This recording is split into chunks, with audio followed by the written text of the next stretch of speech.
नमस्कार दोस्तों, आपका हमारे चैनल पर स्वागत है।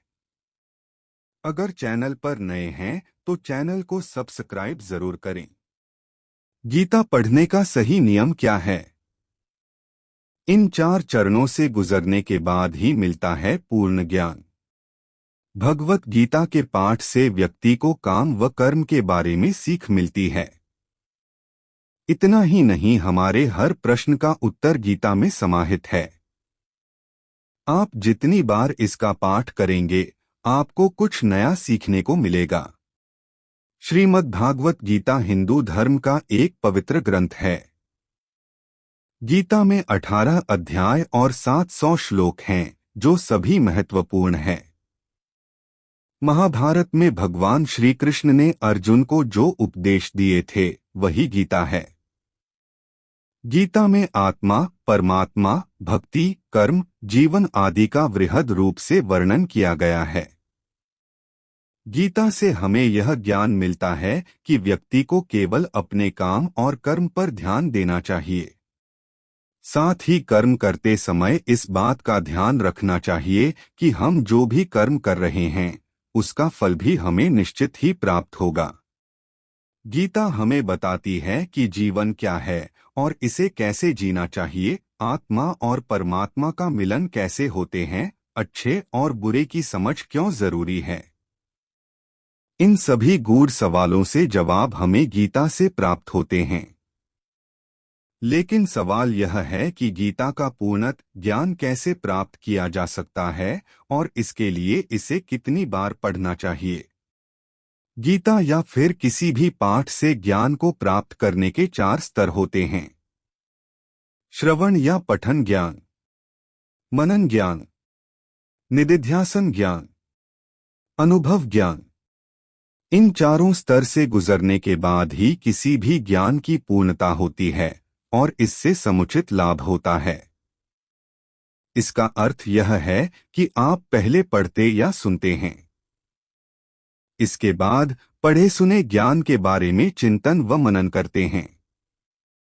यदि वह आपको ठीक और उपयोगी लगती है, तब उसका अभ्यास कर उसे अपने जीवन में उतारते हैं और आखिर में उस ज्ञान का प्रतिफल आपको मिलता है। किसी भी ज्ञान को आप पढ़कर या सुनकर छोड़ देंगे, उसे अपनाएंगे नहीं, तो उसका फल कैसे मिलेगा?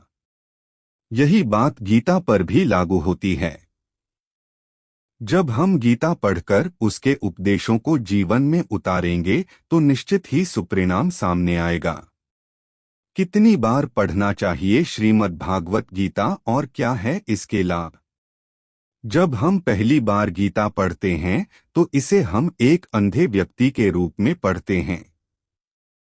यानी हम केवल इतना ही समझ पाते हैं कि कौन किसके पिता, कौन किसकी बहन और कौन किसका भाई है।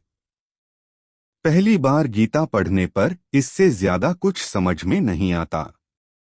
जब हम दूसरी बार गीता पढ़ते हैं, तो मन में कुछ सवाल जागृत होंगे कि ऐसा क्यों किया गया या वैसा क्यों हुआ। जब हम तीसरी बार गीता पढ़ेंगे, तो इसके अर्थ को समझने लगेंगे। हालांकि हर व्यक्ति को इसका अर्थ अपने तरीके से ही समझ आएगा। जब चौथी बार हम गीता पढ़ेंगे, तो हर एक पात्र से जुड़ी भावनाओं को समझ पाएंगे। जैसे अर्जुन के मन में या दुर्योधन के मन में क्या चल रहा है। पांचवी बार गीता को पढ़ने से पूरा कुरुक्षेत्र हमारे मन में खड़ा हो जाता है और हमारे मन में अलग अलग कल्पनाएं होती हैं।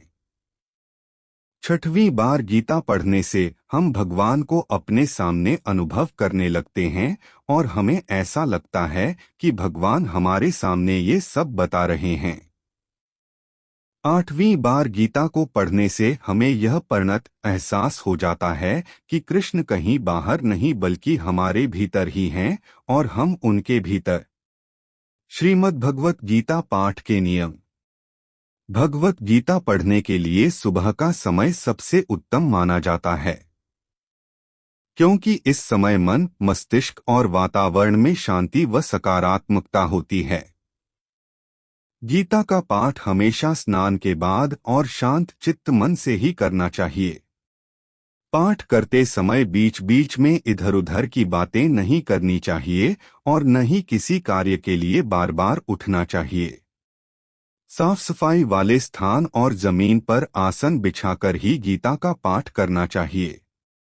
गीता के प्रत्येक अध्याय को शुरू करने से पहले और बाद भगवान श्री कृष्ण और गीता के चरण कमलों को स्पर्श करना चाहिए। दोस्तों, आपको ये वीडियो अच्छी लगी हो तो वीडियो को लाइक शेयर जरूर करें। जय श्री कृष्णा।